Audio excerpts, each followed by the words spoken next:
Hi everyone, it's Hayley here. Today I'm going to be talking about living costs in Kyoto because that is the topic that I get asked the most questions about.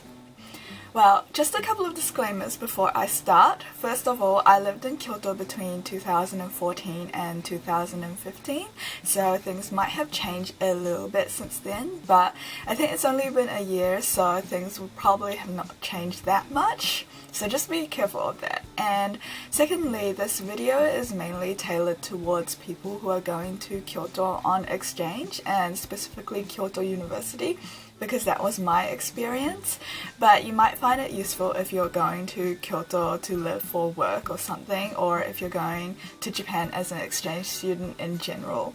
And thirdly, everyone's spending is different, so just don't take this guide as the word of law, and it's just an indication of what costs might be like when you get there. Okay, let's get down to it. When I was in Japan, I actually kept all of my receipts from all of my purchases in my wallet, and I used to take them out every once in a while. There's this huge pile, and I would record all the costs down on an Excel spreadsheet so I would know exactly how much I was spending. I'm going to be pulling the figures from that spreadsheet now for this video, and I'm going to break the costs down into 5 main sections. These will be accommodation, food, transport, leisure, and miscellaneous necessities. Since exchange rates are always fluctuating, I'm going to be discussing everything in Japanese yen. Now let's start with accommodation. I lived in one of my uni's international student dormitories for the duration of my stay. It was a really nice place, super convenient, the facilities were amazing, and I made heaps of friends. If you're interested in having a look at what it looks like inside, you can click on that link up there for a guided tour. Anyway, the rent cost me 38,200 yen a month, which is a little bit pricey compared to some of the other dormitories that were available, but this one was right on campus, so it was really good and is really cheap compared to, for example, getting your own apartment. The rent included the water and internet, so I'm sorry, but I don't really know how much those cost.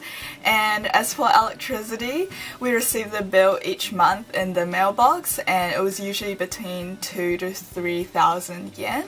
There was only one month when it went past 3,000 yen for me.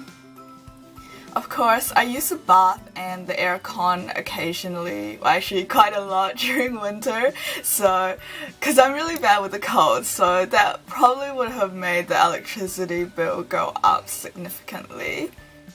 Finally, there's the laundry. We didn't have individual washing machines in our room, so we had to use a coin laundry, and that was 200 yen for one cycle, and if you wanted to use the dryer, that was an extra 100 yen for a half-hour cycle. So I tried to air dry my clothes on the rack in the little balcony outside my dorm as much as possible to save that extra expense.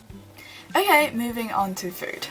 The easiest way to eat at uni is either at one of the university cafeterias or one of the convenience stores around campus, which they call co-op stores. I generally went to the stores for lunch and the cafeteria for dinner because sometimes the queue can get really long for the cafeteria, and I eat quite slowly, so if I have class after lunch, sometimes I was in quite a rush. Anyway, the bento at the co-op store would cost you around 400 yen, or at least that's what it cost me, and a dinner at the cafeteria would be around 500 yen. It's pretty cheap in my opinion, especially as the food at the cafeteria is really fresh and really delicious as well. Nothing like what we get served in the food court at Auckland Uni. If you're out of campus, convenience stores can be a good option. For example, Lawson's, Family Mart, 7-Eleven, they're literally everywhere, and same as the co-op stores, you can get a bento for around 400 yen, and you can throw in a drink for 150 yen extra as well.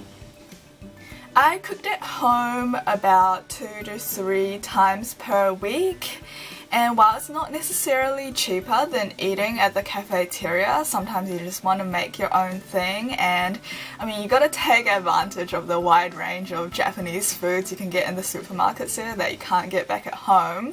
So my grocery bill generally costs me around 2,000 yen a week, but keep in mind that this also included breakfast stuff like bread and milk and things like that. Also, just so you know, fruits in Japan are very expensive. Lastly, eating out. This could cost anywhere between 500 yen if you're eating at a family restaurant to up in the 10,000s if you're having a traditional set course of kaiseki ryori. But I would say that in general you'd look at spending around 1,200 yen. Okay, let's move on to transport now. The main mode of transport you're going to be using to get around Kyoto is going to be the bus. There is a metro in Kyoto, but I'm not really going to be discussing it because I only used it once or twice, and to be honest, it doesn't really go to that many places around Kyoto. Anyway, back to the topic. There are two types of Kyoto City bus, and one of them charges a set fee of 230 yen per ride, and the other one increases in fare the further you go, but generally that doesn't go over 230 yen either. A good option if you're planning to take 3 or more bus trips in a single day is to get the one-day bus pass, which you can buy for 500 yen, and it gives you unlimited rides on Kyoto City buses for the day. You just tell the bus driver that you want this one-day pass when you get off the bus, and then for all your bus trips afterwards, just show the bus driver the side of the pass with the date on before you get off. Now, if you're going to be going outside of Kyoto for a trip, for example to Osaka or Nara, you're going to be wanting to take the train. Train tickets really vary, but for example, if you're going from the station closest to Kyoto University, which is Demachi Yanagi Station, to Umeda in Osaka, then the cheapest fare you can get is 610 yen. But it really depends on which line you're going to be taking and where you want to make your transfers. A good site for looking up train tickets and routes is Hyperdia. I'm going to link it below so you guys can check it out if you want. But it pretty much tells you the times, how long the whole trip takes, and the fare, and where there are transfers, and all the information that you're going to need to know if you want to go from one place to the other. Another thing is that you should definitely get the Ikoka transportation card for Western Japan. It will make travel so much smoother, and it only costs you 2,000 yen, of which 1,500 is actually a top-up and 500 is a deposit, which you can get back in the end if you don't want the card anymore. You just use this card when you go through the barriers at a station or when you get on a bus in Kyoto, and you don't have to pay in cash or anything. It's so much nicer. Okay, if you're going to be staying in Kyoto for any longer than 1 or 2 months, I highly recommend you get a bike. Seriously, everyone gets around on a bicycle. The registration process might be a little bit annoying at first, but if you get a second-hand one, I can guarantee that you'll be able to recoup the investment in a couple of months' time. And you can also sell it when you leave. For example, I bought a second-hand bike when I arrived in Kyoto for 5,500 yen, and I sold it again when I left to the same store for 2,500 yen, which meant that I only spent 3,000 yen to use a bike for 10 months, which is pretty much 13 bus trips. It is totally worth it, even if you cannot ride a bike when you get to Japan, just like I couldn't. Finally, Kyoto is a really beautiful city, so if you have the time to spare, then it doesn't hurt just to walk around.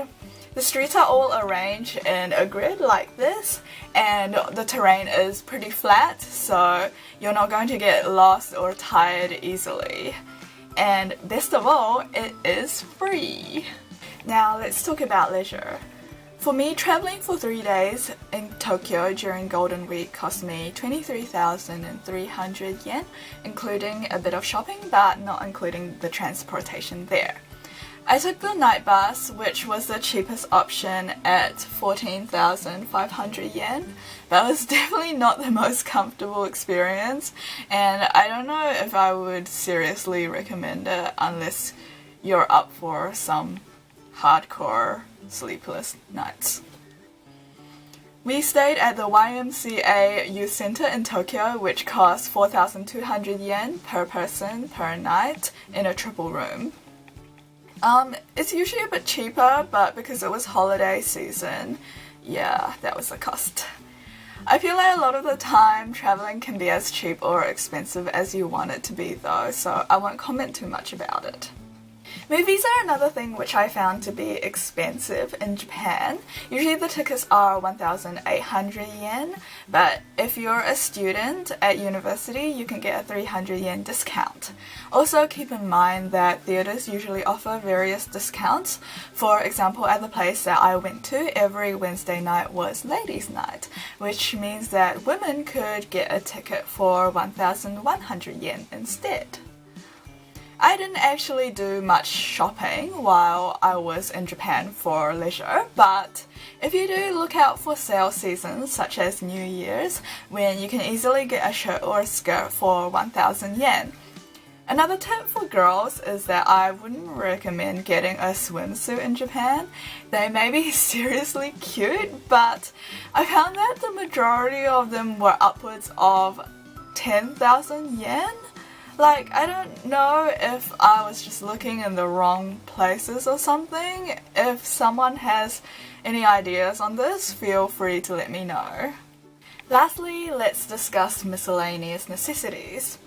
Getting a mobile phone was probably the most frustrating necessity in Japan. I think there were probably better options that I could have taken if I'd known more about how things worked, but I ended up paying almost 25,000 yen to purchase a flip phone handset, which came with a 2-year plan, which cost me around 1,000 yen per month for unlimited calls and texts to other SoftBank phones.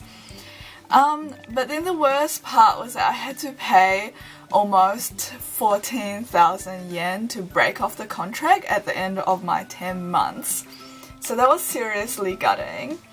I knew there was going to be a sizable break-off fee at the end, but I guess it just didn't really hit me how much the whole ordeal was going to cost until the very end.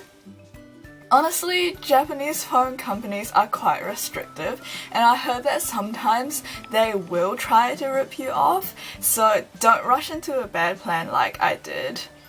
It's really good to do some research, seriously. Okay, the other area that you're likely to spend money regularly on is the 100 yen store and the pharmacy. Well, you guys might know it as the drugstore, but I don't know, in New Zealand we call it the pharmacy. But if you're anything like me, you won't be able to stay away from these two places. The 100 yen store provides good quality daily bric-a-brac such as kitchen and bathroom utensils for 100 yen, obviously. It's super cheap. And the pharmacy has a really decent range of products that will keep you feeling well and looking good. And usually the prices for these won't be too exorbitant either.